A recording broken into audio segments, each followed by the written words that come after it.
Call me to order. Pledge allegiance to the flag of the United States of America, to the republic for which it stands, one nation, under God, indivisible, with liberty and justice for all. Alrighty.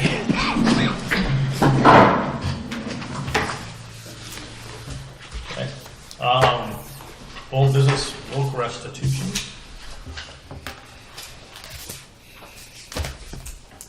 It's in there somewhere. Yep. Alright.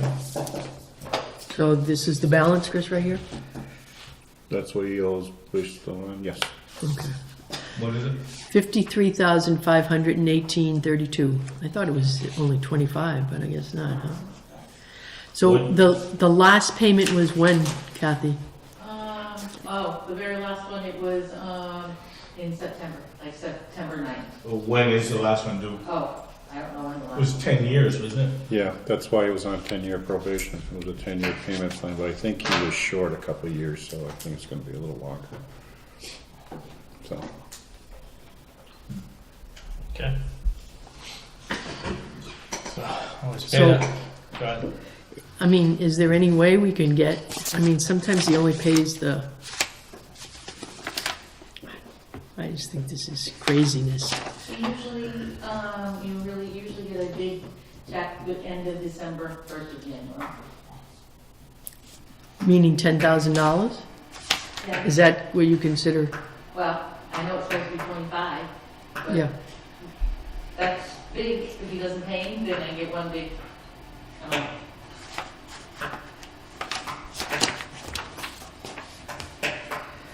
Okay.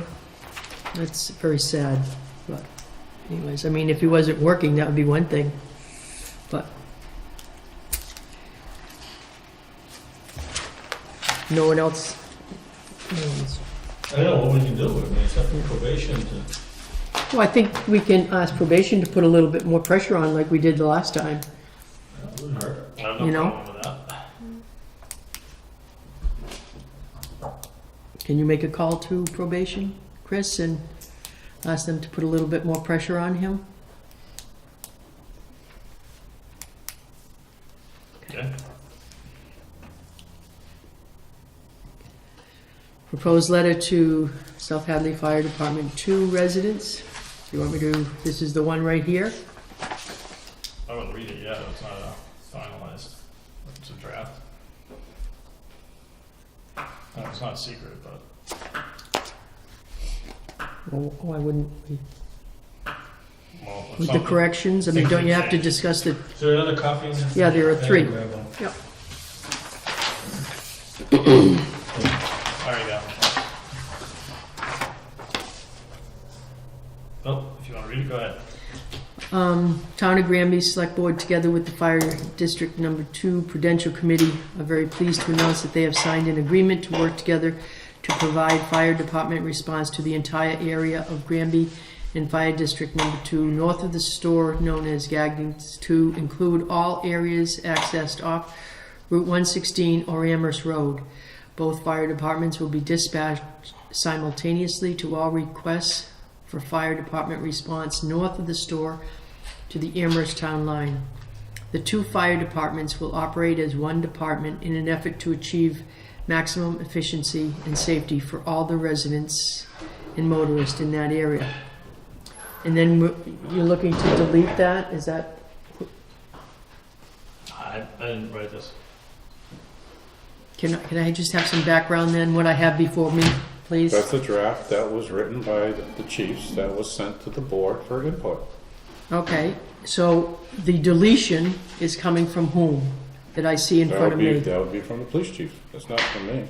Okay, so there's a deletion in there. This formal written agreement follows a rather difficult few years determining what agency is legally responsible to provide fire protection services in that area. Going forward, the 2 fire departments will work together to respond to fire emergencies that typically require fire department response. The Fire District Number 2 Fire Department will handle all permitting and inspection services, such as those required when a home is sold. The District Number 2 Fire Department will be responsible to oversee all fire-related incidents in all of Fire District Number 2. The Granby Fire Chief will continue to issue and oversee open burning permits as the Town of Granby Forest Warden, and the District 2 Fire Chief. District Number 2 Fire Chief will assume all other responsibilities as the Fire Department authority for all of Fire District Number 2 area. The Granby Select Board and the District Number 2 Prudential Committee look forward to a cooperative working relationship going forward. They have now turned the matter over to the Granby Police Chief and the 2 Fire Chiefs to work out the details. The chiefs have met, and soon provisions will be in place for the Granby Public Safety Dispatch Center to dispatch both the Granby and District Number 2 Fire Departments simultaneously and immediately to emergencies in that area. The chiefs anticipate that the necessary equipment will be installed by mid-October, and at that time, if not before, dispatchers will be sending both fire departments to emergencies in that area. The 2 fire departments will have direct communication with each other, and that will further enhance their ability to work as one.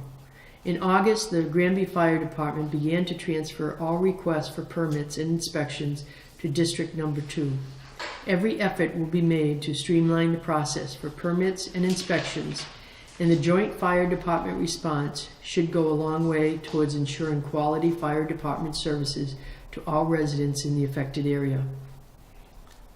The ambulance response will remain the same, with Granby Advanced Life Support Service acting as the primary agency and South Hadley Fire District 2 responding as the incident requires based on local protocols. For further information, contact Fire District Number 2 Fire Chief David Keefe at the aforementioned number, and Granby Fire Chief Russell Anderson at his number. We don't want to mention anything about the dual taxation issue that started this whole thing. No, I don't think we're going to poke anything with a stick. The only thing I would change is the last sentence in the second last paragraph. Go a long way toward ensuring, we already ensure quality fire department services to all residents. We're not going a long way. We already have that, and that's never changed. Change it to continuous. Yeah. They need some punctuation in there too, I think. English teacher, doesn't it? I didn't, actually, I was reading for content, so I didn't, I'll just write on Chris. guess I would straighten it up.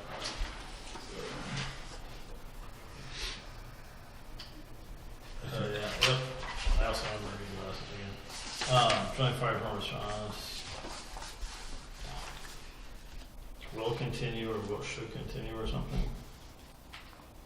I don't know, they can work out the wording. I don't have to rewrite our ourselves, but.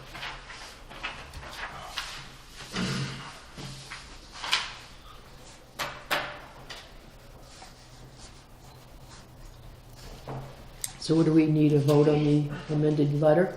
I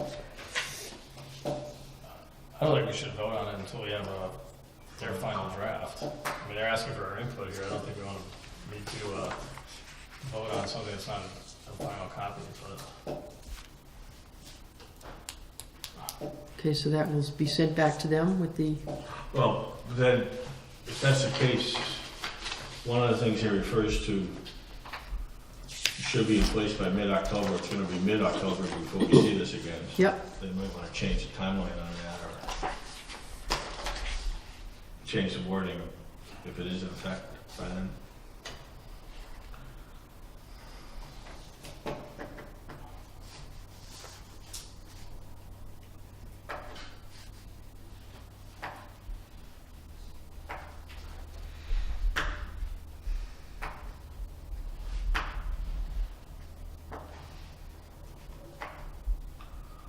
Yeah, my note is the letter should reflect that there have always been quality fire services and our respective departments will continue to work well together.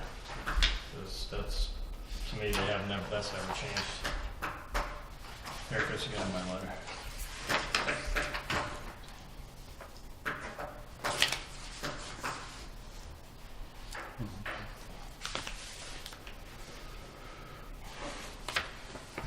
poll hearing's at 6:45, Well, Dave's on for 6:35. 6:35, So, so you wanna bring him up, or? yeah.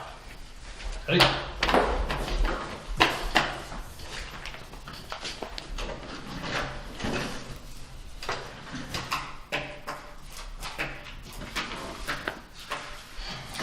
Just 4 packets of data, the new MUTCD standards. I have the old one here, the new one I have them digital, but I only made copies of the appropriate sections. Chris had asked me to take a look at Bachelor Street because of a request for a sign there. I just sort of highlighted some of the first few things that are requirements in MUTCD standards as far as signs and when they should be placed and when they should not. The first few things are like, to fill a need, they got to command attention to the clear, simple meaning. They got to command respect from the road users and give adequate time for proper response. If you just follow through on the next page and read through the highlighted things, unnecessary traffic control devices should be removed. And there's also a thing on uniformity. Uniformity assists road users, law enforcement officers, and traffic courts by giving everyone the same interpretation. Uniformity means treating similar situations in a similar way. Use of uniform traffic control devices does not in itself constitute uniformity. A standard device used where it's not appropriate is as objectionable as a non-standard device.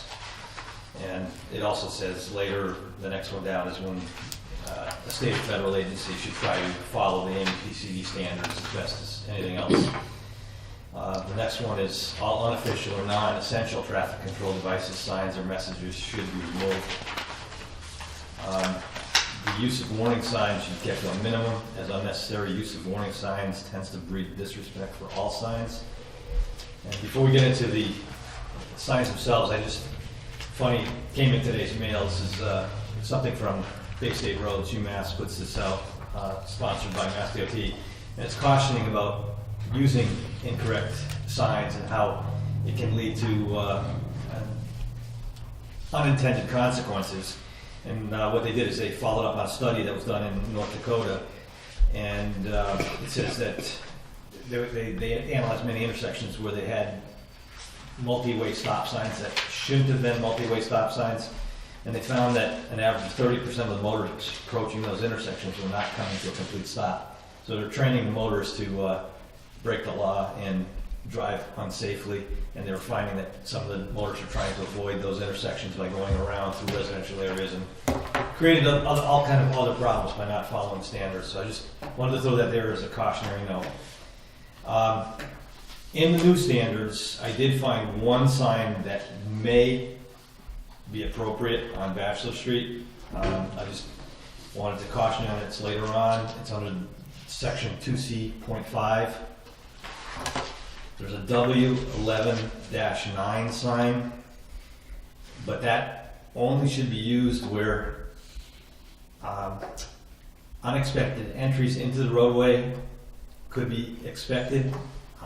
And it's to alert the users of the road in advance.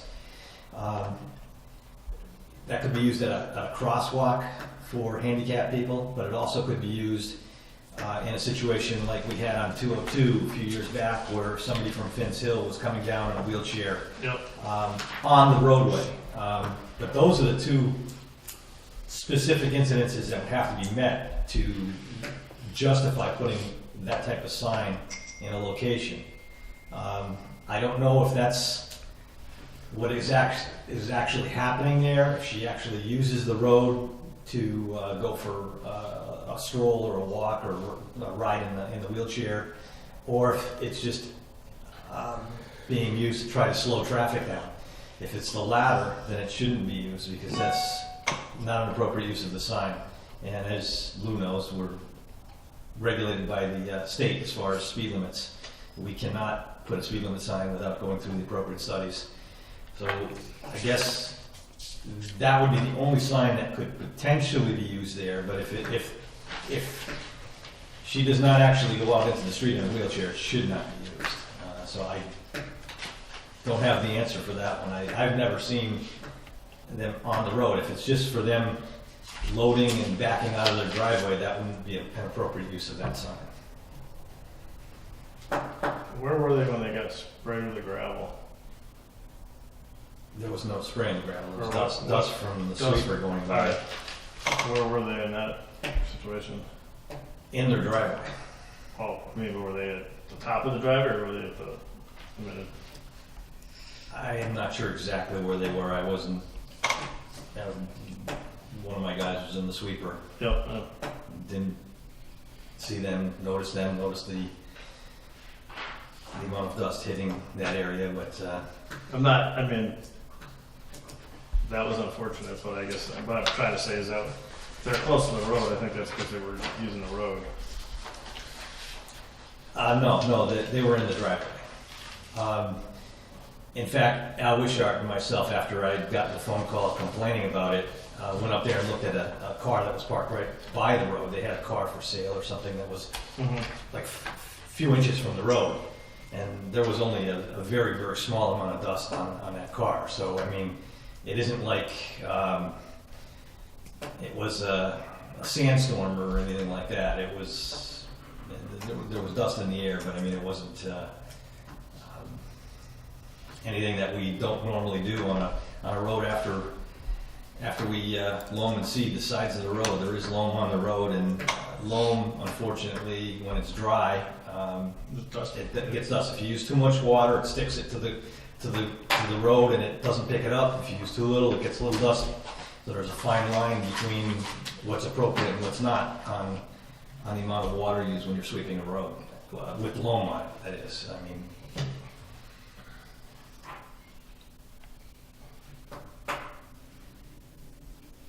but in all the signs I looked at, that would be the only one that would be possibly appropriate if, in fact, there's a wheelchair in the road.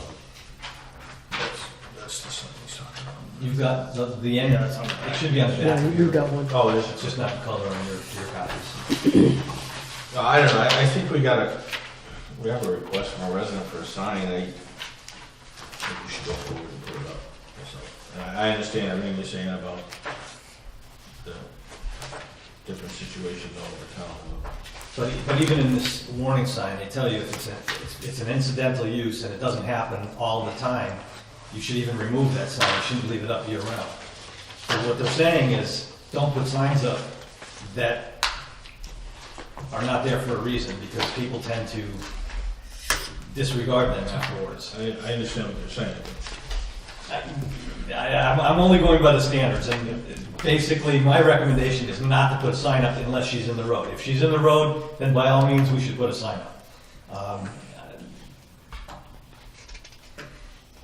But I can't justify deviating from the standards if there's no reason to put a sign up if she's not in the road. I mean, if it's a veiled attempt to slow cars down on the road by putting signage that's unenforceable, I think it's a bad precedent to set.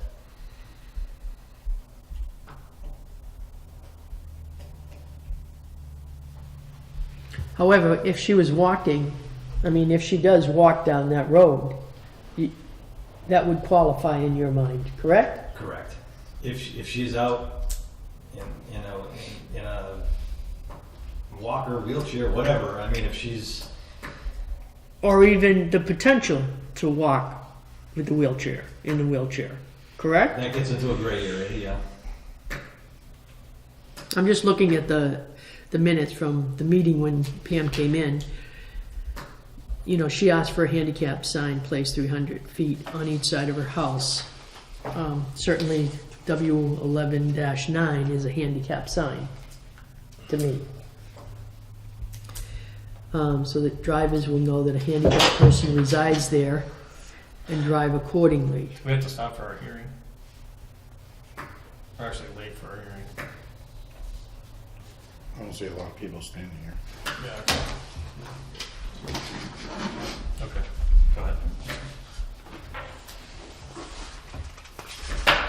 So, if there is a potential for her to be walking out there, and that goes within the guidelines,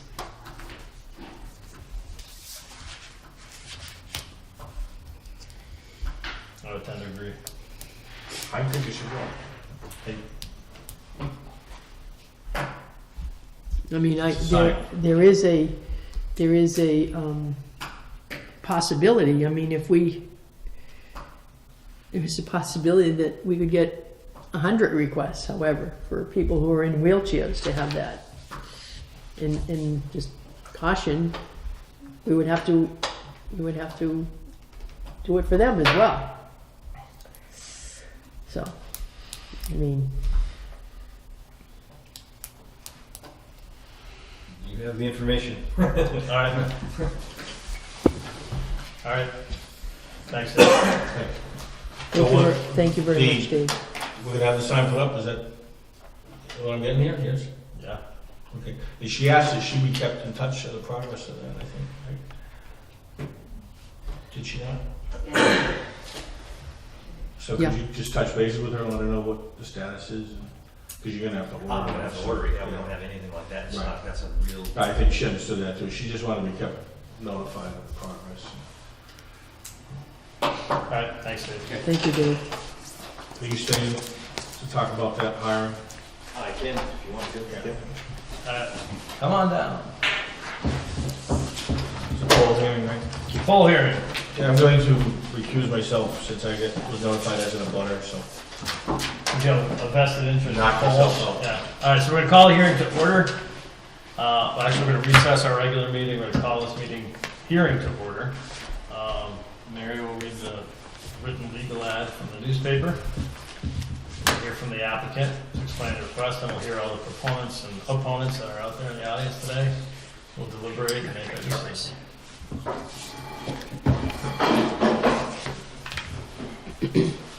The legal notice put in the newspaper, the Select Board will hold a public hearing on Monday, October 5th, 2015 at 6:45 at the Senior Center Building located at 10B West State Street, Granby, Mass. To grant permission to National Grid to locate poles, wires, and fixtures, including the necessary sustaining and protecting fixtures of said poles to be erected substantially in accordance with the plan filed herewith marked Harris Street, Granby, Massachusetts. Harris Street National Grid to install 8 mid-span poles and relocate 3 existing poles on Harris Street to upgrade and reconductor the road. The location begins approximately 163 feet north of the center line of the intersection of Bachelor Street and continues approximately 6,448 feet in a northerly direction. Location approximately as shown on plan attached, 19977-658, September 15th, 2015.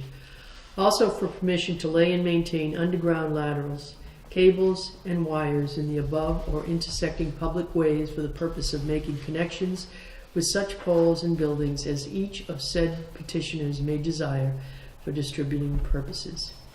Copies of proposed plan, Harris Street, Granby MA, number 19977-658, Granby, Massachusetts, are available in the Select Board's office 9 a.m. to 3 p.m. Monday through Thursday, 9 a.m. to 12 noon on Friday, located at 10B West State Street, Senior Center Building, 2nd floor. All right, thank you. We'll hear from our applicant. Good evening, I'm Lisa Jasinski with National Grid. I know that I have been here once before for petitioning for a couple poles to be located on Harris Street. And the conclusion was that when we went out there were a couple of really long spans that needed to be corrected, and that was what that petition was for originally, and we were just going to relocate the way the wires sat. But the determination was that really the primary wires needs to be reconducted on the whole street. And in order to do that, we actually have to set more poles than we had. Because they're heavier wires, some of the spans that were getting by before won't get by without these mid-span poles being set. Okay, that sounds really good. All right, proponents out there in the studio audience, okay. Anybody opposed out there that wants to speak on things? No. Okay. We'll then close the public comment portion of the hearing and deliberate. Do you want to make a motion to approve? Make a motion that we approve the petition for pole and wire locations for the Parish Street. Location, number 199-77658. All right, I'll second that. Any discussion? All those in favor? Aye. Aye. National Grid is now free to go to the polls. Thank you very much. We don't want to talk to her about that one, but it's an exciting, We signed. exciting venture. Sign up. Yes. I think it's one. One.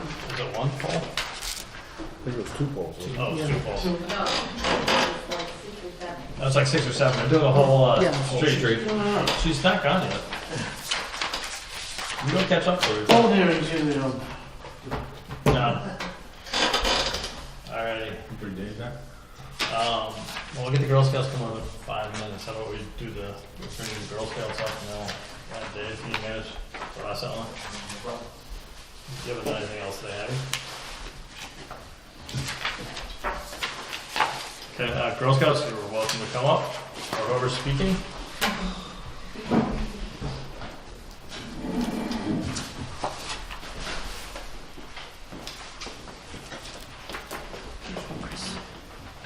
We only have one chair, so, We can bring more chairs, huh? Do we have a spokesperson? oh, great, okay. Go ahead. Hello, my name is Elizabeth. This is Kylie, Sarah, and Grace. We are Granby Girl Scout Troop 40097. We are all 14 years old and in 9th grade, and we have been a troop since 3rd grade. And today we're here to talk about our Silver Award called Keep Calm and Trash Be Gone. There are 3 major awards in Girl Scouts: the Bronze Award, the Silver Award, and the Gold Award. And we completed our Bronze Award, and we're working on our Silver Award. And so our inspiration for the project is, for Girl Scouts, we do journeys, which basically, ours was called Breathe, and we learn about pollution and air for our environment. And it inspired us to do this trash pickup project. So we basically, members from our Girl Scout troop, we picked up 35 bags of trash on one street, and it really inspired us to have kids in this community to help start cleaning up, and So we decided that we'd like to implement this project as our Silver Award in the East Meadow school system. So we first sent out a permission slip through the digital backpack system, and then we invited kids to sign up with their parents' permission and go to the office, grab a trash bag, and go fill it up and put it out with their trash on trash day. And then their names would be in the paper and recognized for their contributions to the community, and they would be put into a raffle for a prize that we gifted them.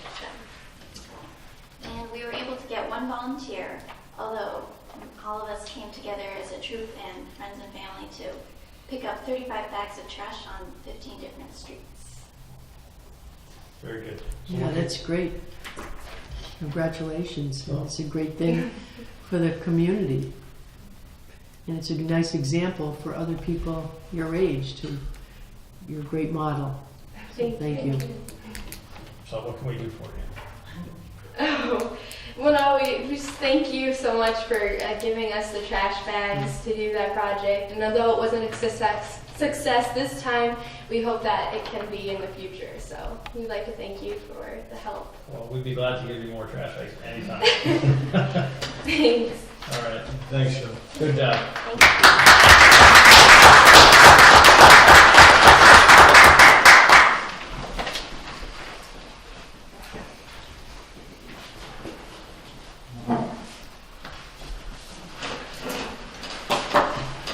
So you're looking to fill some positions, we have people already. The operator position first was already advertised. We had 2 responses, I guess. One came in a little late. The other one was one person that we had interviewed last time when we interviewed Tom Benson, Mike Splain, who's also worked as a seasonal employee for us last winter. My recommendation is that we go ahead and put him on.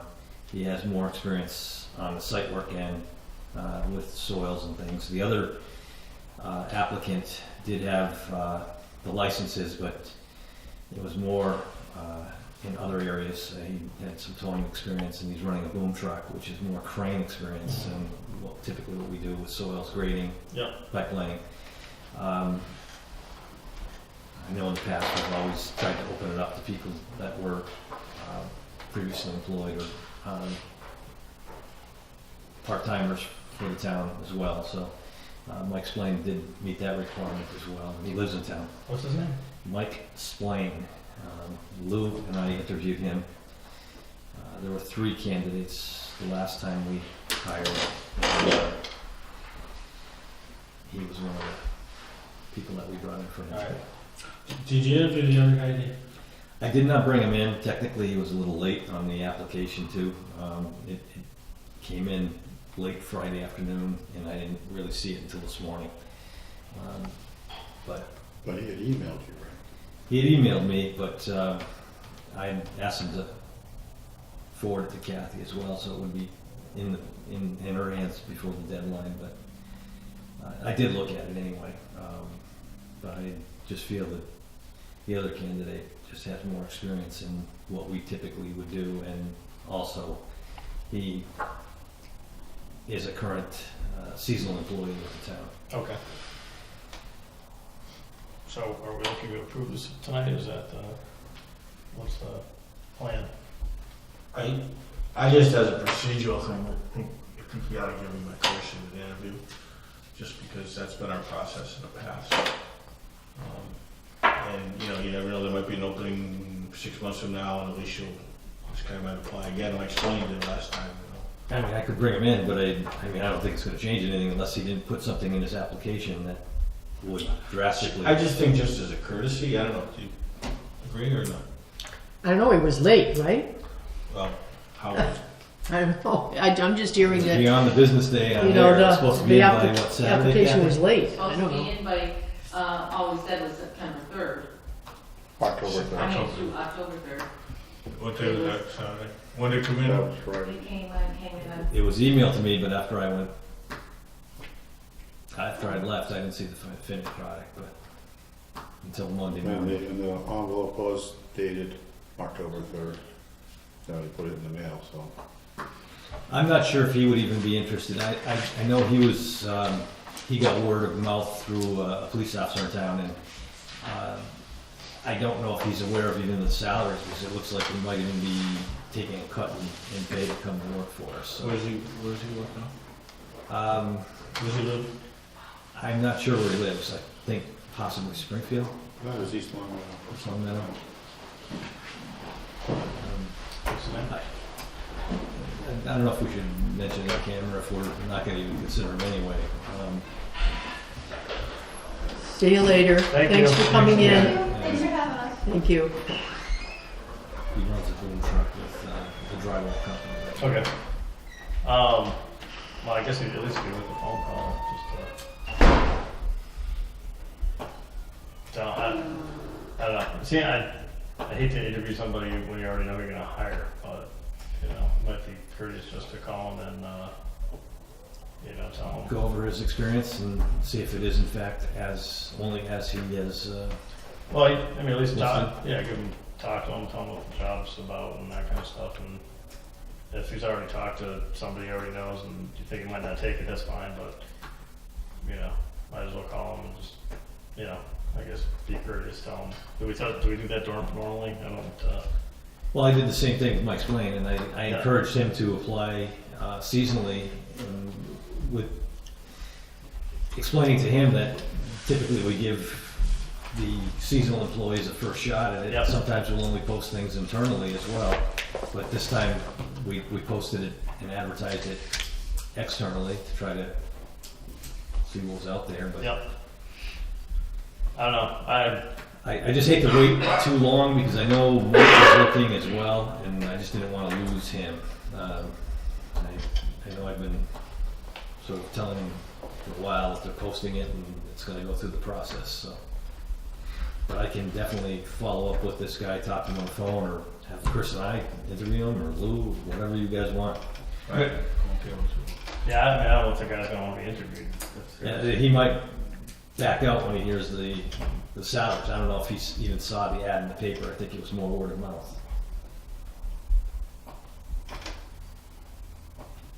But I can definitely follow through with him before calling the other one, if that's what you'd like. So we don't have a set policy then on hiring, whether we interview, whether we don't interview.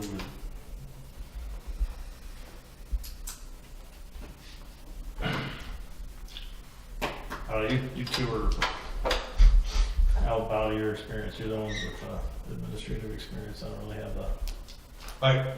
We interviewed for the other candidate last time, like I said, and he was great. I'm sure he'd be fine for the position, and I don't know anything about this other guy, but I think common courtesy, if you've got a job and there's 2 applicants, you give the interview. I mean, but that's just, and then again, it was a late application, I guess, by hours maybe, or whatever, I don't know. I don't know. I just think it was at least worth a courtesy of a phone call to say, Yeah. I can definitely do that and just go over with Chris and yeah, see what he's interested in, if he's Talk to interested Chris in and the go future. from I there. mean, that's how you found Splain, was through an interview process when you hired Benson, right? correct. I mean, So there is a value to interviewing, even if you're not gonna hire that well, person. that's why I encourage him to work seasonally as well, so we get a Right. chance to see what he can do, what his talents are, what he what he can produce, and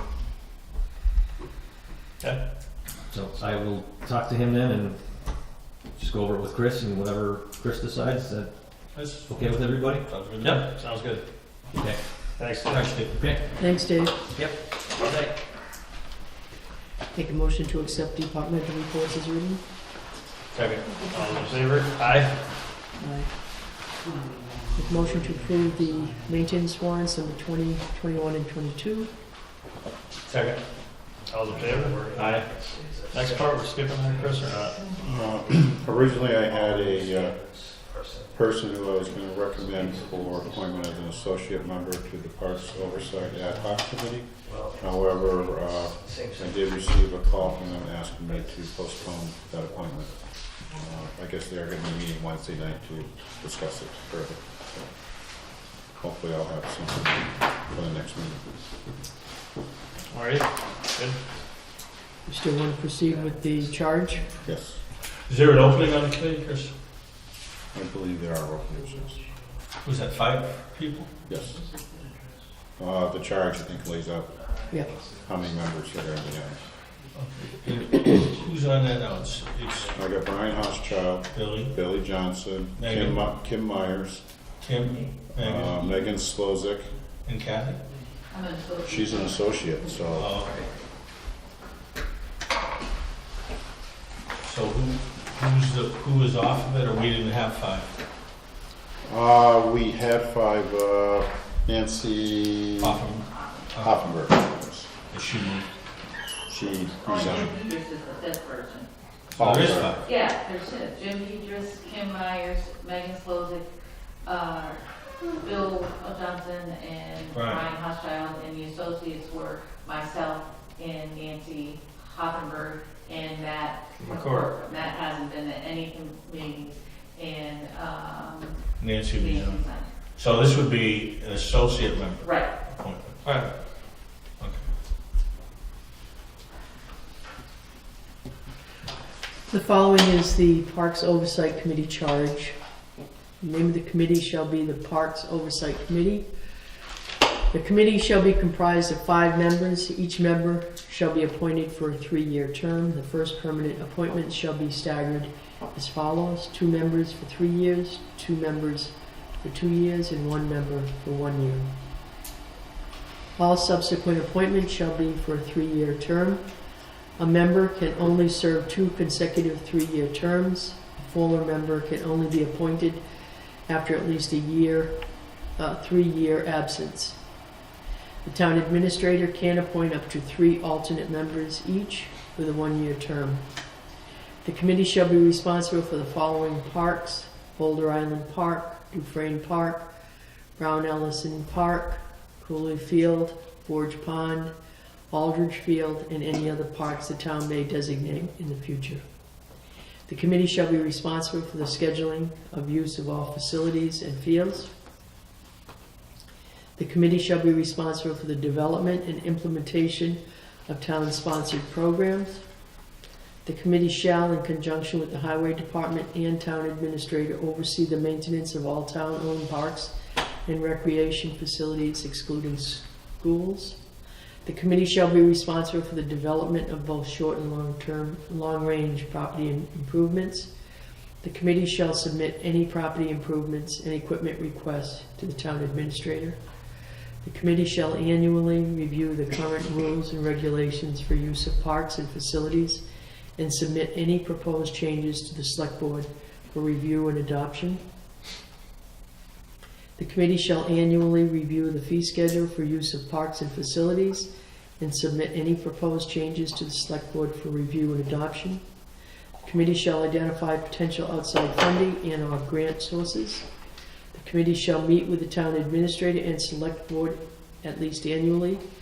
The committee shall submit an annual report for inclusion in the town annual report. The committee shall receive any and all complaints for resolution. If the complaint is not satisfied with the resolution, the municipal hearing officer shall be summoned to affirm or deny said decision. That's what they presented us before. Okay. Make a motion to approve. Second? Any discussion? All right, all's in favor? Aye. Aye. Next, we have a common vic license for the Hools Family Catering, Inc., expiring on December 31st, 2015. Make a motion to approve. Second. All's in favor? Aye. Aye.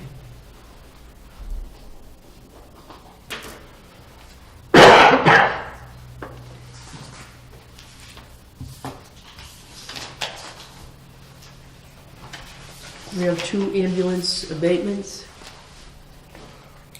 One is for Rose Hupak. One, Is that HIPAA? I think just as long as you have the name, that's it. so proceed.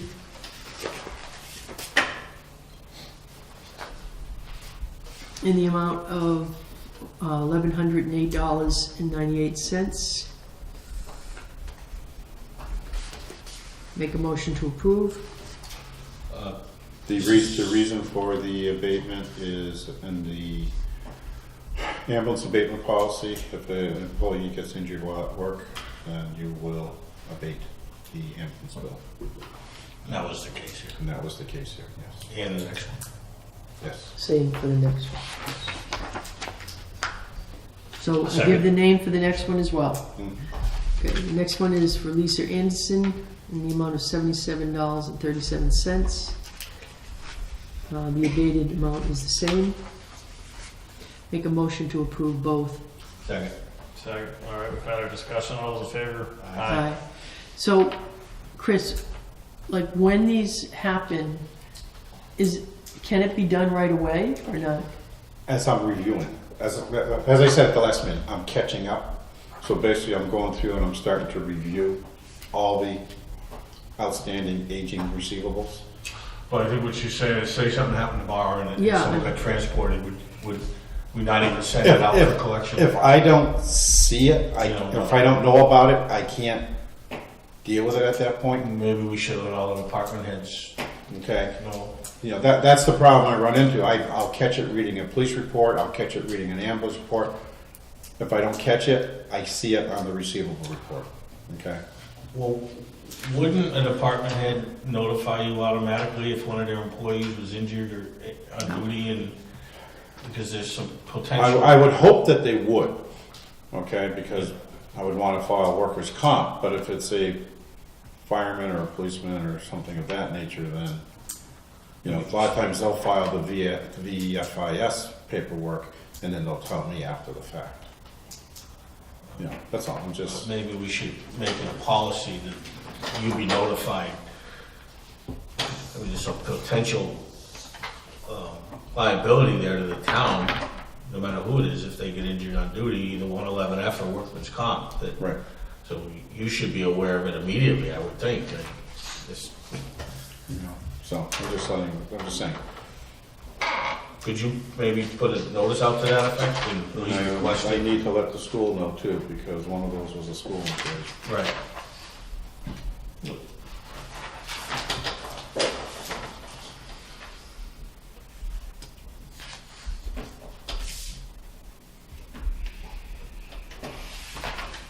But I think I'd have to check with Chief Anderson regarding that, because I don't know if, because they fill out those electronic reports now. I don't know if those are automatically transmitted over to the billing agency or how that whole process works, so. But at least if you know right away, you could catch it and Right.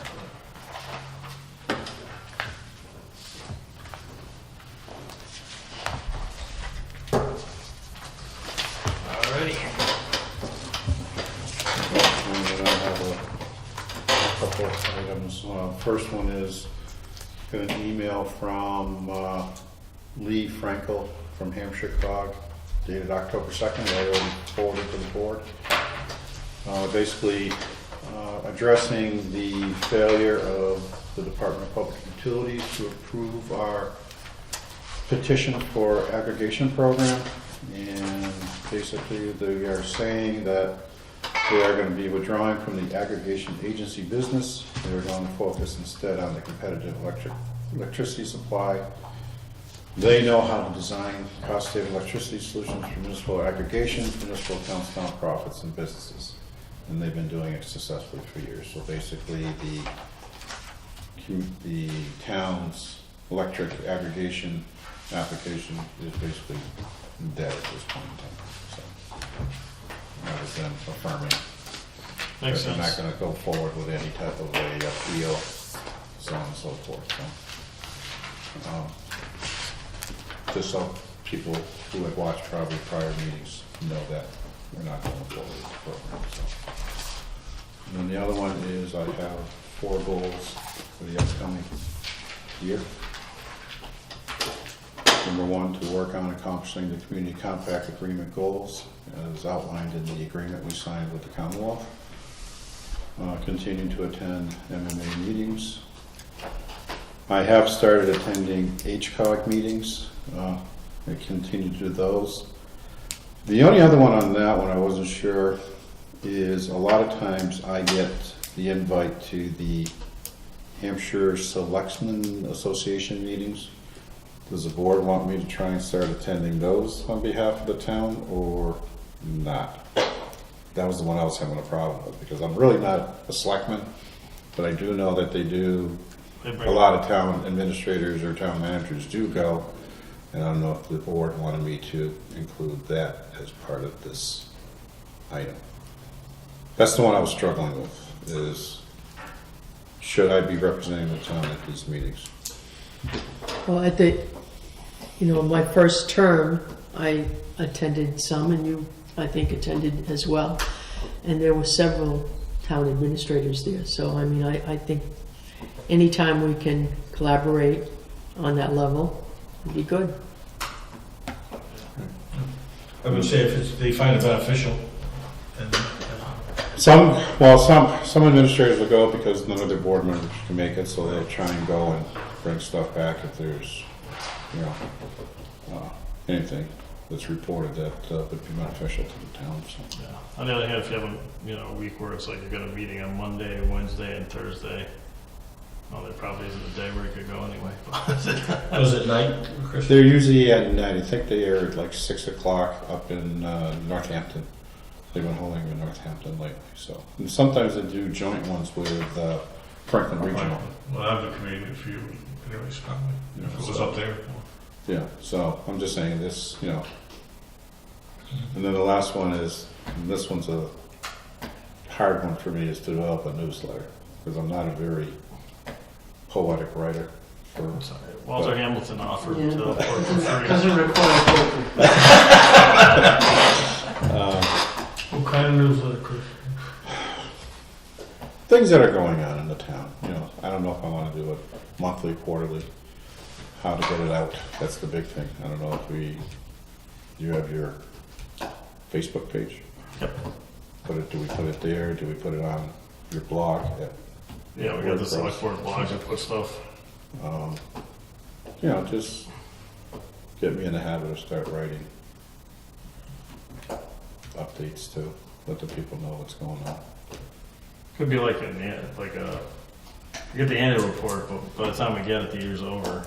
So if we had it halfway through, it would be, might be news in there with. Well, no, like I said, Do it quarterly, monthly? that's the question. It's I don't think you want until I feel comfortable. I'd probably like to try quarterly, and then if we have something, a lot of stuff going on in a month, we do a little monthly one or something. Is that something that maybe you got an intern from the high school to come in and do some typing for you, would help out?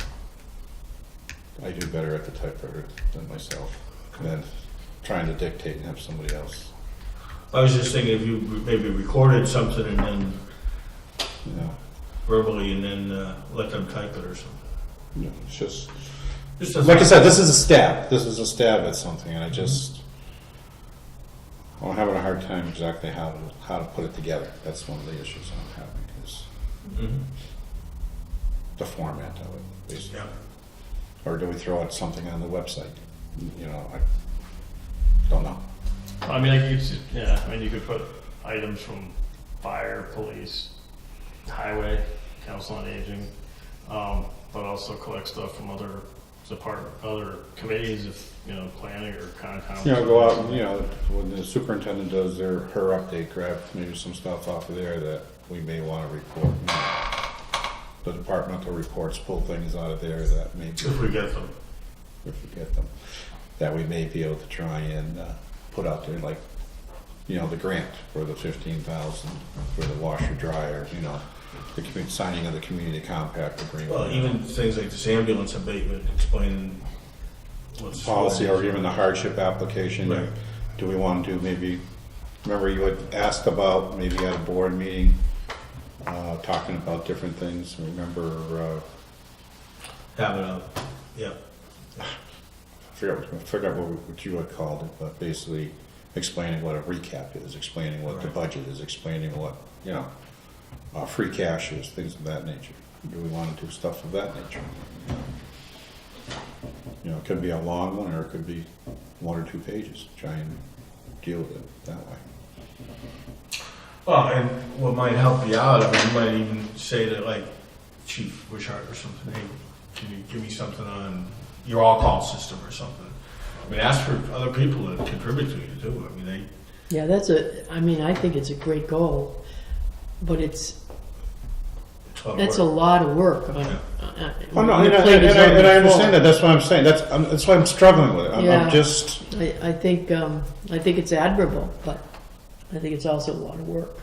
But if you can do something like you suggested, get some input from the different department heads for the first year anyways, and combine it like that so that it's information, but it's not all coming from you and your development, because newsletters are, oh my God. My thought is maybe instead of you having taken it on as something you do, maybe you could do is like whatever time it comes out at from the desk of the town administrator, get some from the other department heads and get the school. See if the school put it together in the newsletter format for you. They get the kids down there and their graphics and everything.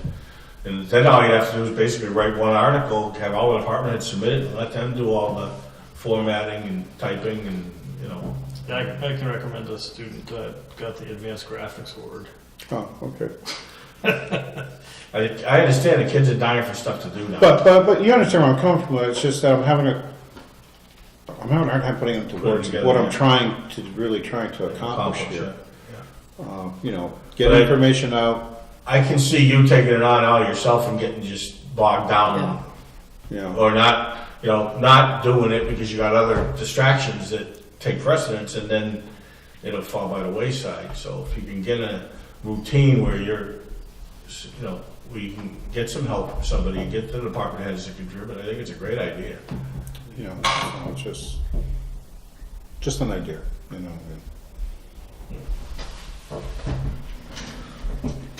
Should there, what was that first one that you said, Chris? Work on accomplishing the community compact agreement goals. Should we continue to have that goal for having the accounts in SoftWrite? Because that was a goal that you had, I believe. And if we haven't accomplished it yet, I think we should put it down as a continuing goal. I mean, the school said that they would have it at the beginning of October, I think. I remember that. I mean, I just think that that's got to take priority. Like, No, it's definitely a goal. I spoke with, what's my weekend walk with Emery, and that was one of the things I said, was we were getting held up on that.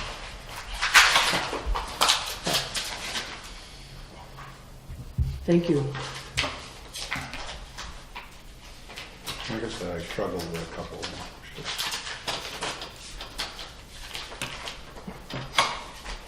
All right, what else we got?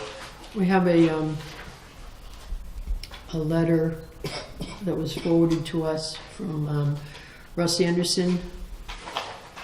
Dear Mr. Anderson, congratulations on behalf of the Department of Homeland Security. Your application for financial assistance submitted under the fiscal year 2014 Assistance to Firefighters Grant has been approved in the amount of $14,477. As a condition of this award, you are required to contribute a cost match in the amount of $723 of non-federal funds, or 5% of the federal contribution of the $14,477. Before you request and receive any of the federal funds awarded to you, you must establish acceptance of the award through the Assistance to Firefighters Grant Program's e-grant system. By accepting this award, you acknowledge that the terms of the following documents are incorporated into the terms of your award: summary award memo, agreement articles, obligating document, and FY 214 Assistance to Firefighters Grant Funding Opportunity Announcement. I'm assuming we're going forward on that, or? I haven't seen any of the paperwork, so I would presume it's all going to him. So you have the budget for the match? I guess in his regular budget, fully, what's 5% of 15? 700. 750. Yeah, I presume it's in his budget.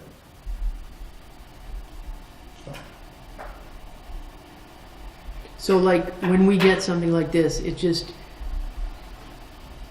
it's all up to him? I mean, we don't, what is the process? My problem becomes is a lot of times when grants are applied for, they sign the grant application, all the paperwork comes addressed to them, and nothing comes over my desk or past the Board of Selectmen. So to be able to monitor the true status of it, I have a problem with it sometimes. You know, as a police chief, you'll sign it as police chief, and then all the paperwork will come that the police chief needs to sign the contract. Well, I have a concern over that because it should come to the Board of Selectmen, and the Board of Selectmen should be signing it on behalf of the town, making that commitment on behalf of the town, not a department head making a commitment regarding, expenditure of town funds.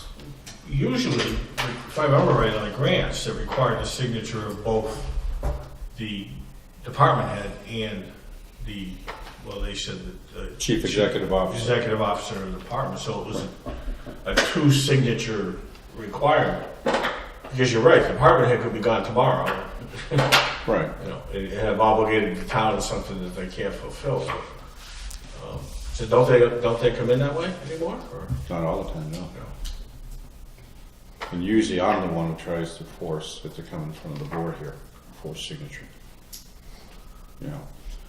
We're dealing with a contract to put our repeater on a different cell tower. Correct. And there are issues there regarding insurance requirements that, the department head wants it brought in to be signed by the board, but I haven't had my answers to whether they'll accept what we're offering for insurance coverage. Because they want us to indemnify, be the first payer for any damage to the cell tower. Our insurance company says, we'll insure our equipment on it, but we're not going to be responsible for the damage to the tower, any damage to the tower. And you know, Right. we're into that, and I keep asking, I need to see if they're going to accept the language that the insurance company is willing to do it. Because if they're not, we really can't put because I'm not going to sign a contract or have the board sign a contract that's basically putting an open checkbook in front of the other company for any damage that occurs at their site. And I don't want to get into that. Well, as their boss, I think you should be able to set the parameters for how grants are handled. So maybe talk to them at a department meeting, or a department head meeting. I mean, it's obviously, it's not a bad reason, it's a good reason for wanting to come across your desk. But They don't have like do they have the fiduciary responsibility? You do, we do, right? let's put it this way, the auditors come after my behind when something goes wrong. They don't go after the department head's behind. And they come after your head too. Come after my head, but they should know I can't add or subtract. When a situation comes up, in fact, agree to have the town pay the insurance, that's entered into a contract. And that specifically is this board. And that's why I refuse to bring that contract in front of this board until that Until answer that answer. is given. And we vetted it through town council already. Okay, council, I've included council in my correspondence with the insurance company, with Maya, to make sure he's aware of what's going on with it. And I just don't have anything back from the owner of the cell tower to say, yeah, we accept what the insurance company is willing to do, so.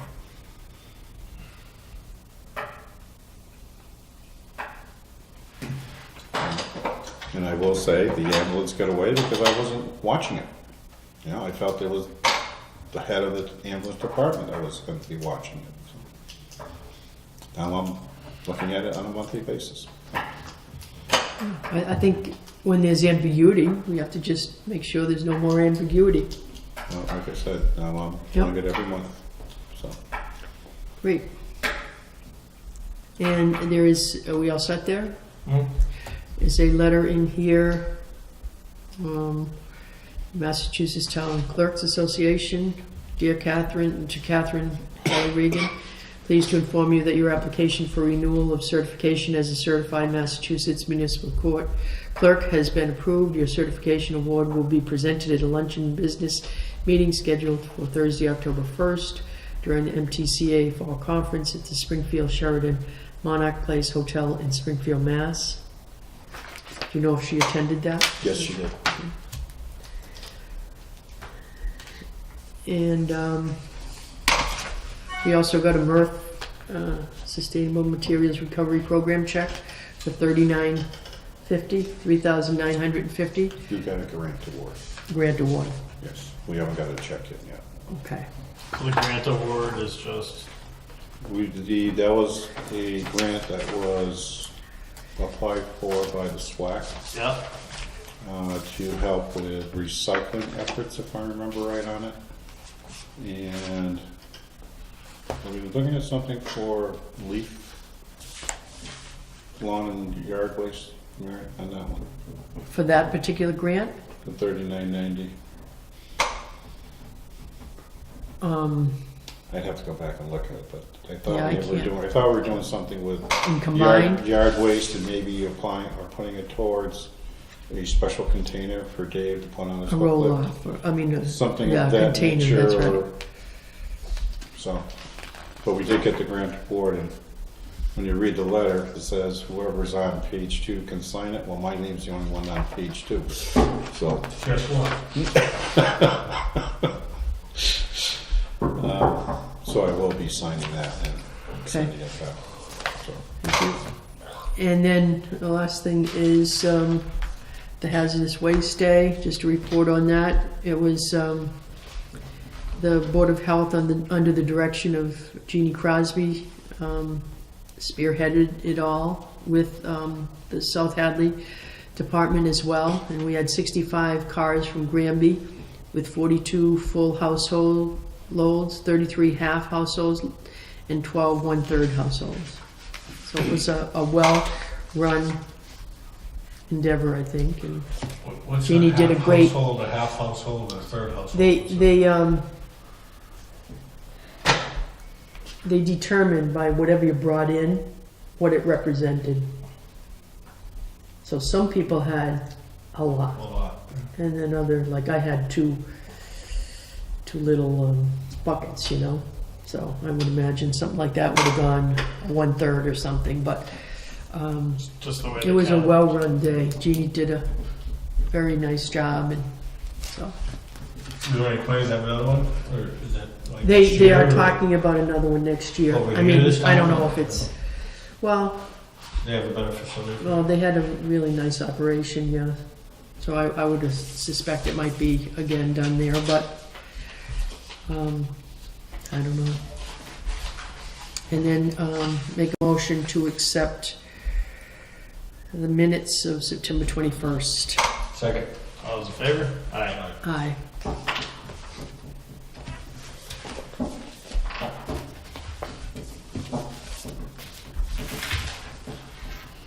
That's it. Anything else? Motion to adjourn? Any motion to adjourn? Second? All those in favor? Aye.